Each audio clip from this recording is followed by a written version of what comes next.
South ఇండియాలోనే biggest sorry store మన Varahi silks మన విజయవాడ ఎంజీ రోడ్ లో ప్రారంభం. ఫోన్ చేశారు ఆయనకి, హెల్త్ లేదు, నేను ఇంకా చేయలేదు. గౌతమ్తో మాట్లాడాలి. జస్ట్ దీనికి ముందు ఒక 1 వీక్ ముందు రామారెడ్డిలో కలిసాను డబ్బింగ్ థియేటర్లో. చాలా బాగా మాట్లాడారు. చేపట్టుకొని అంటే నేను నెక్స్ట్ చేయాలి సార్ మీతోటి. నేనే చెప్పేశాను, నన్ను క్షమించండి, will work together in my next film అని. Okay okay. ఇంతకుముందు పొద్దున విఎన్ ఆదిత్య గారితో మాట్లాడితే ఆయన చెప్పారు మీ సిచ్యువేషన్ ఏంటి. ఒక సీన్ చెప్పాల్సి వస్తే అనిల్ని అడిగితే తను ఇమీడియట్గా రాసేశారు. నేను ఫస్ట్ రాయనన్నాడు, అదంతా చెప్పాలి. మీ వర్డ్స్తో చెప్పండి ఒకసారి. ఏది ఆయనతో చేసింది ఒకటే బాస్ సినిమా చేసింది. యాక్చువల్గా బాస్కి నేను అసిస్టెంట్ డైరెక్టర్ని.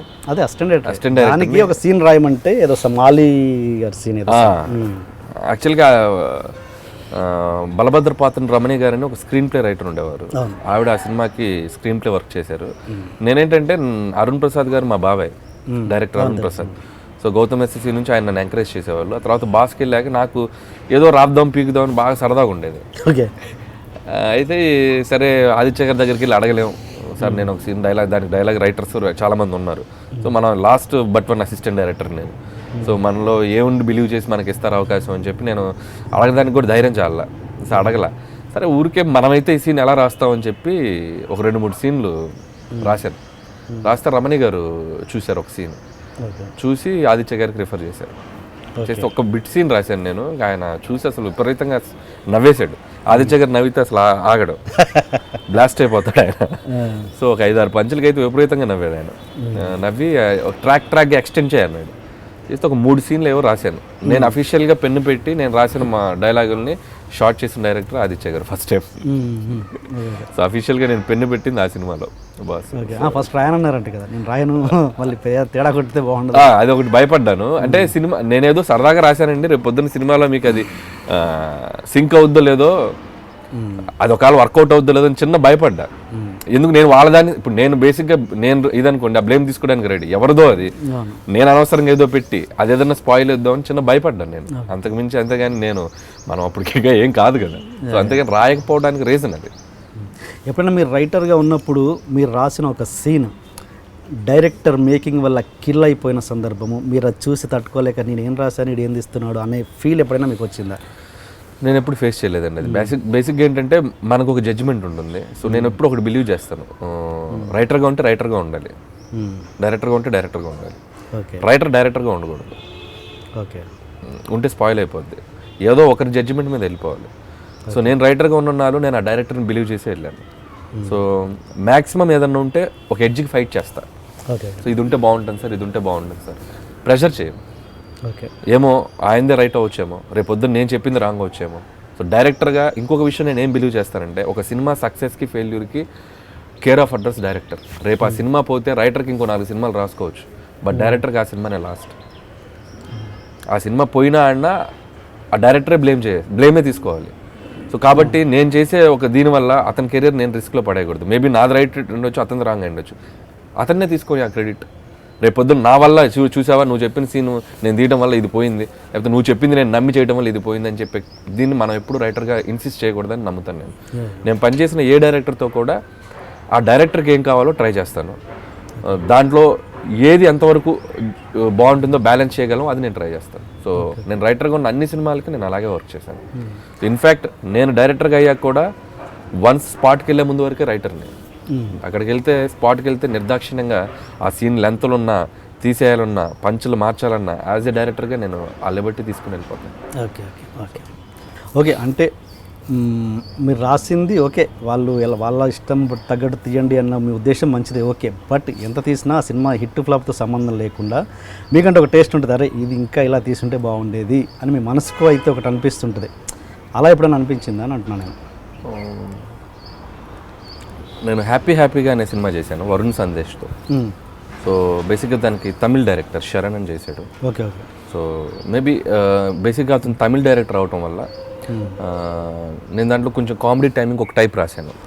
సో ఆ సినిమా మేబీ ఇంకొంచెం బెటర్గా వర్క్ అయి ఉండొచ్చేమో నా ఫీలింగ్. దానికి ఏంటి డైలాగ్స్? దానికి డైలాగ్ రైటర్గా వర్క్ చేశాను. అది ఎవరికి తెలియదు, 2010లో వచ్చింది అది హ్యాపీ కానీ. సో అది ఆడలేదు యాక్చువల్గా సినిమా. ఆ సినిమాలో కొంచెం కామెడీ టైమింగ్ అది కొంచెం వేరేగా ట్రై చేశాను, చిన్న చిన్న పంచ్లు గించులు. బట్ మేబీ తనకి లాంగ్వేజ్ మీద గ్రిప్ లేకపోవటం డైరెక్టర్కి. ఓకే. సో మనం ఆ చిన్న నాన్స్ ఇంకా ఆ సినిమాలో కొంచెం తెలిసిందేమో అనిపించింది. నేను చేసిన అన్ని సినిమాల్లో మీరు అడిగారు కాబట్టి పిక్ చేస్తే అది చేయాలి. యా. ఓకే. అంటే నేను ఏదంటే అలా అక్కడ కిల్ అయిన సీన్స్ ఏవైనా మళ్ళీ రీప్రొడ్యూస్ చేసిన సందర్భాలు ఉన్నాయా? మళ్ళీ మీ రైటింగ్లో నెక్స్ట్ సినిమాలు మీరు డైరెక్షన్ చేస్తున్నప్పుడు అట్లా అంటే నేను డైలాగ్ టైం అక్కడ ఫెయిల్ అయిన సీన్ ఏదో మళ్ళీ దాన్ని కొంచెం రిపేర్ చేసి మన డైరెక్షన్ అంటారా? ఆ ఛాన్స్ ఎప్పుడు రాలేదండి. ఎందుకంటే నేను చేసిన సినిమాలన్నీ జోనర్స్ వేరు, నేను చేస్తున్న సినిమాలు కూడా వేరే. అంటే ఒకటే టైప్ ఆఫ్ ఫిల్మ్ నేను ఎక్కడ చేయలేదు. నేను రైటింగ్ చేసిన సినిమా జోనర్లో అదే జోనర్లో నేను చేసుంటే మేబీ అది మీరు అడిగిన దానికి లింక్ దొరుకుండేది. బట్ ఎక్కడ కూడా ఆ సిమిలర్ సినిమా నేను చేయలేకపోయాను. ఓకే. ఆ ఛాన్స్ ఎక్కడ రాలా. బట్ మేబీ ఒకటి ఆగడు సినిమాకి సెకండ్ హాఫ్ మీద చిన్న డిస్కషన్ జరిగింది వైట్ల గారితో. నేను అప్పుడు పటాస్ సినిమా జరుగుతుండేది నాది. నేను Pataas type of second half వెళ్దామా అని చెప్దాం అనుకొని నేను ప్రిపేర్ అయ్యి వెళ్ళాను అప్పుడు సెకండ్ హాఫ్ మీరు ఆగడు చూస్తే అది ఎంటర్టైన్మెంట్ వేలో వెళ్ళింది. మీకు పటాస్ సెకండ్ హాఫ్ చూస్తే ఎమోషనల్ అండ్ హీరోయిజంతో వెళ్ళింది. సో అట్లా చెప్దామా అనుకున్నాను నేను, ఎందుకంటే నా డైరెక్షన్ సినిమా ఇది. అట్ ది సేమ్ టైం అది సీను వైట్ల గారు బిలీవ్ చేసిన ఫార్మేట్ అది. సో ఆ చిన్న దీంట్లో కన్ఫ్యూజ్ అయ్యి నేను చెప్దాం అనుకునే లోపు వైట్ల గారు ఏంటంటే అది సెకండ్ హాఫ్ కూడా స్టార్ట్ చేసేసాం, వర్క్ స్టార్ట్ చేసాక ఆయన కూడా ఆ ఫార్మేట్కే వెళ్దాం అని చెప్పడంతో మేము అదే బిలీవ్ చేసి వర్క్ చేసాం ఆ సినిమాకి. సో మేబీ నేను ఒకవేళ ఆయనతో డిస్కస్ చేసి ఉన్నా, నేను ఓపెన్ అయి ఉన్నా, మేబీ పటాస్ సెకండ్ హాఫ్ ఆగడేదేమో. అది తెలియలా, అంటే ఆ టైం లేకపోవటం. బేసిక్గా ఆ స్క్రిప్టింగ్లోకి కొంచెం స్పీడ్గా వెళ్ళిపోయాం. సో ఆగడు దాంట్లో ఆ టైం నేను ఎక్కువ టైం స్పెండ్ చేయలేకపోయాను second half, to be frank. ఏంటి స్క్రీన్ ప్లే? నేను dialogues side script side work చేశాను. సో వైట్ల గారుతో పాటు నేను ఉపేంద్ర అని ఇంకో అబ్బాయి చేశాం. So first half throughout చేశాను. సెకండ్ హాఫ్ నేను మళ్ళీ కళ్యాణ్ రామ్ గారితో డైరెక్షన్ అది ఓకే అయిపోయింది అప్పటికి. సో రెండు ప్యారలల్గా జరుగుతున్నాయి నాకు, నేను అటు వెళ్ళిపోవాల్సి వచ్చింది. సో వైట్ల గారు అప్పుడప్పుడు అంటుంటారు, ఏమైనా నువ్వు నాకు సెకండ్ హాఫ్ కూర్చోకుండా వెళ్ళిపోయావు, నీ అంత చూస్తాను సరదాగా అంటుంటారు. సో నేను పూర్తి టైం స్పెండ్ చేయలేకపోయాను. సో అదొక చిన్న రిగ్రెట్ ఫీల్ అవుతుంటాను నేను. మేబీ వైట్ల గారికి అప్పుడు నేను కొంచెం ఎక్కువ టైం స్పెండ్ చేస్తున్నా బాగుండేదేమో.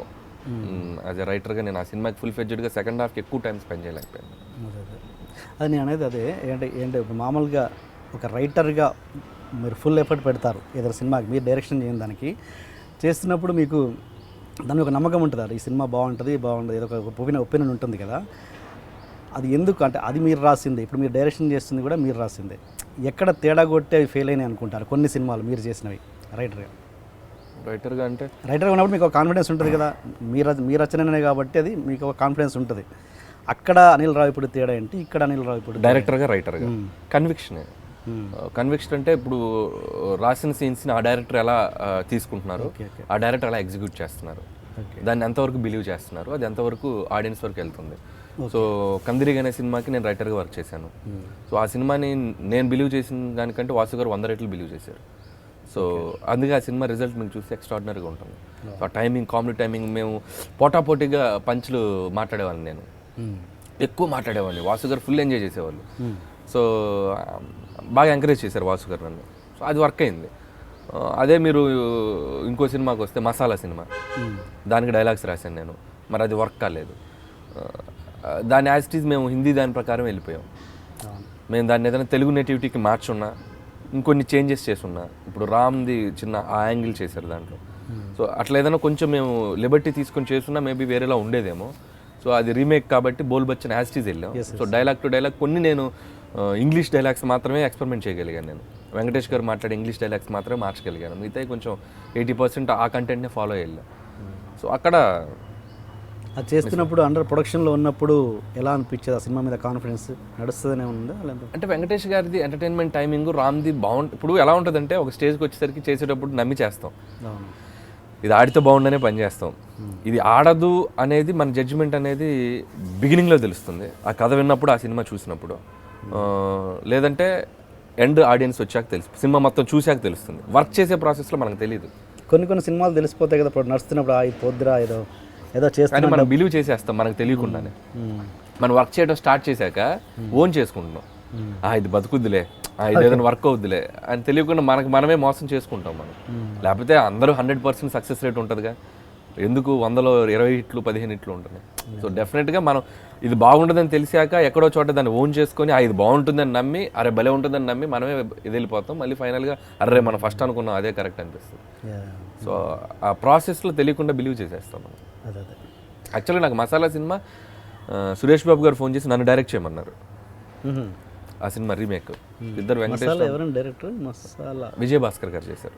విజయ్ భాస్కర్ సో ఆ సినిమా చేయమనగానే ఫస్ట్ అటెంప్ట్ అయ్యాను నేను. సో వెంకటేష్ గారు రామ్ అప్పుడు మల్టీ స్టార్, ఆ రోజుల్లో మల్టీ స్టార్ బాగుంటుందేమో అని చెప్పి బోల్ బచ్చన్ చూశాను నేను. బోల్ బచ్చన్ చూశాక నాకు అనిపించింది ఏంటంటే నా ఫస్ట్ ఫిల్మ్ డెబ్యూ, నేను అలాంటి కంటెంట్ వెళ్ళకూడదని నేను ఫిక్స్ అయ్యాను. అంటే కామెడీ ఇది చెయ్యాలి, బట్ నాకేంటంటే ఒక యాక్షన్ టింజ్తో వెళ్దాం అనేది నా కోరిక. ఈ విషయం విజయ్ భాస్కర్ గారు తెలుసా మిమ్మల్ని అప్రోచ్ అయ్యారని? అంటే తెలిసి ఉండకపోవచ్చు మేబీ. నాకు సురేష్ బాబు గారు పర్సనల్గా కాల్ చేసి మాట్లాడారు. రవికిషోర్ గారికి తెలుసు అనుకుంటా. సో మ్యాక్స్ అప్పుడు ఆ తర్వాత ఇక భాస్కర్ గారిని అప్రోచ్ అయ్యాక నేను రవికిషోర్ గారు నాకు బాగా యాక్సెస్. ఆయనకంటే ముందు మిమ్మల్ని అడిగారు? ఆయనకంటే ముందు, విజయ్ భాస్కర్ గారు రాక ముందు. ఓకే ఓకే ఓకే ఆ తర్వాత భాస్కర్ గారు హ్యాండ్ ఓవర్ చేసుకున్నారు. Okay okay. సో